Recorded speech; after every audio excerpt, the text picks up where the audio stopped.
After numerous delays, Tom Clancy's The Division is finally here. Ubisoft first announced this ambitious title back in 2013, and we've been anxious to see how it would ultimately turn out. Now that it's finally here, we've managed to see and do everything there is to do in the initial launch content, and we're ready to tell our story of survival through the harsh streets of Post-Outbreak New York. You'll be welcomed to the world of The Division through the introductory area of Brooklyn, which serves as a tutorial of the game before you're transported to the much larger Midtown Manhattan, where the remainder of the game takes place. You're part of the second wave of Division agents, a group of sleeper cell operatives trained by the government to respond and aid people in a time of crisis and restore order in the event of a catastrophe. On Black Friday, New York City was stricken with an epidemic of a highly contagious variation of the smallpox virus called green poison. Any order in the city is gone as rival groups have taken advantage of the anarchy and death that plagues the city to seize power and control of certain areas. An early attempt to control the outbreak failed and led to a large section of the city being walled off and mostly abandoned, making it the aptly named Dark Zone. You're immediately tasked to set up a stronghold for the JTF to restore order to the city and collect materials to procure an antidote to the virus. This story is mostly conveyed through masterful world building. Every street of the nearly 1:1 scale of Midtown Manhattan tells a story. The desolation is covered with evidence of the fallout of such a catastrophe. Missing posters and memorials tell a story of mass loss to those affected by the virus. Apartment buildings have half-filled moving vans still parked in front of them as people clamored to escape while they could. Fire trucks and emergency vehicles have been parked outside of burnt debris covered in ice from the attempt to put out the inferno, and the streets are illuminated in holiday lights and decorations that were placed just before everyone's lives fell out of normalcy, giving the city an eerie and truly atmospheric aura. All of this detail is impressively explored with virtually no loading screens, just a few cleverly hidden mechanics to hide rendering. I never got over the excitement of seamlessly starting a mission and going from the open streets into a large and extremely detailed building. The art design is top-notch, the weather effects are fantastic, and the ambient and diverse soundtrack helps create one of the most immersive worlds in recent gaming. Additionally, audio logs, files, and events called echoes help fill out layers of the story as you collect them while exploring the city. Combat is solid third-person cover-based action with a surprisingly deep skill system that allows you to mix and match 3 primary classes: healer, tank, and damage. You'll unlock additional abilities as you upgrade your base of operations by collecting resources from missions and side quests.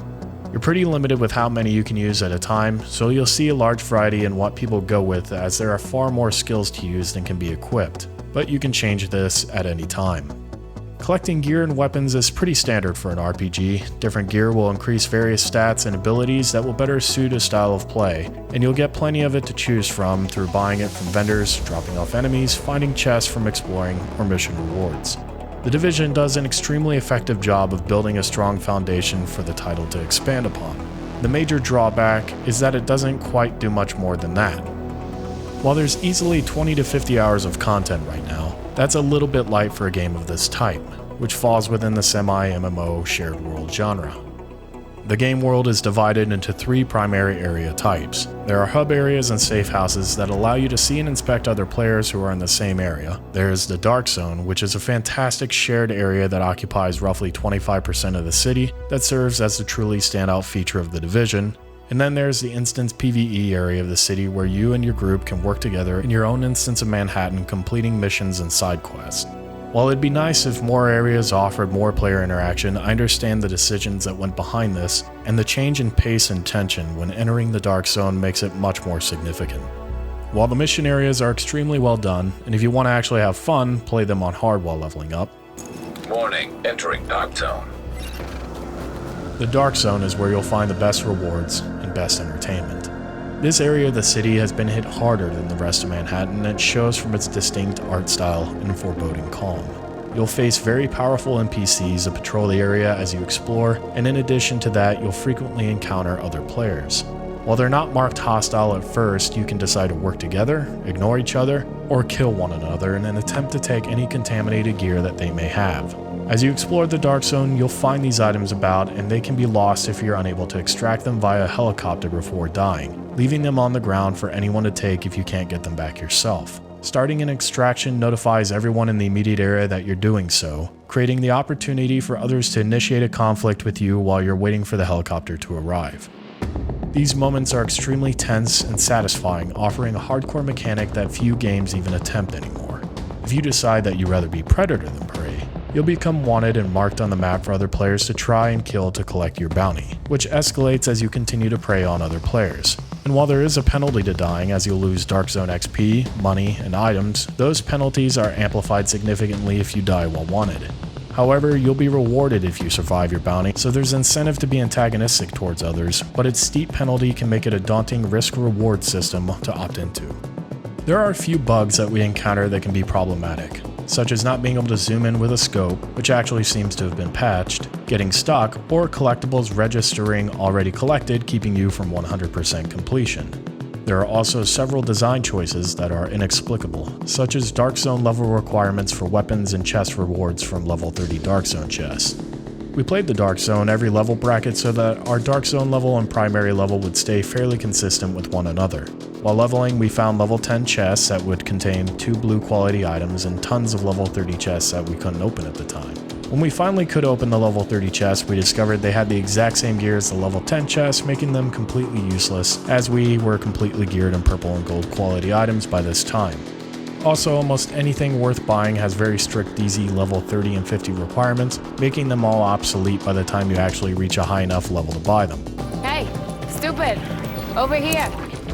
The endgame content right now is fairly thin, and while gearing up makes a huge difference in combat ability, I was able to acquire mostly a set of item level 31 gold and purple gear within 2 days of hitting level cap, making even the initially overwhelming challenge difficulty pretty manageable within the first week of the game's release.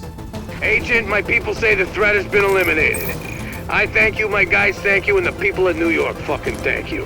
I'm on my way back to the base with an escort. Let's talk when you get there. So I wasn't very motivated to finish the last few levels and hit 50 in the DZ just for the sake of doing it, and I'm currently waiting for additional content to be released. Luckily, Ubisoft has announced their Year 1 game plan, and it looks like we'll be getting our first incursion event soon, with a good amount of additional content being released throughout the year. While there does seem to be a large plan to keep this game active and full of new things to do, I can't help but wonder if Ubisoft has hurt themselves by labeling this game with the Tom Clancy brand. They've kind of limited themselves to keeping the game as realistic as they can to work within the brand, which can hurt variety in the future. While the 4 factions you fight are entertaining for the existing content, I can see fighting people getting old in the future without taking a step into the bizarre and paranormal, especially when so much of New York reminds me of a next-gen Raccoon City in its masterfully crafted ambience and atmosphere. Also, while there's tons of items you can collect to change your appearance, they're all regulated to various coats, hats, and boots that make you look like you went to a different aisle in a winter clothing store. A little more fun or creativity in some of this will probably be needed if this game continues to be supported for years ahead. It isn't an issue right now, just a concern for the future.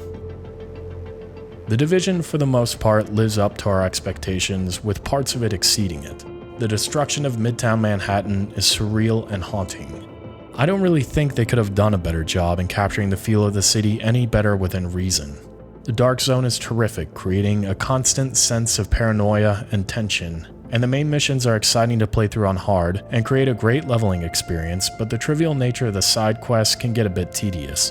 They've built a fantastic foundation to create a truly great game as it grows over time. This is a much better start than what we got with Destiny, and while it shows a few of the same confusing design choices, I'm excited to see where they'll go.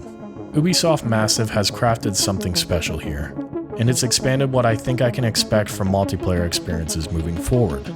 If they continue to work out the bugs, add additional content, and keep their options open moving forward, The Division could be a defining game of this generation.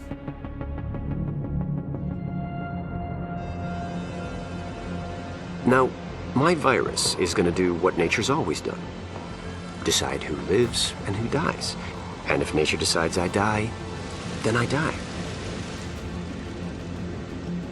If nothing else, I'll have a lot of company.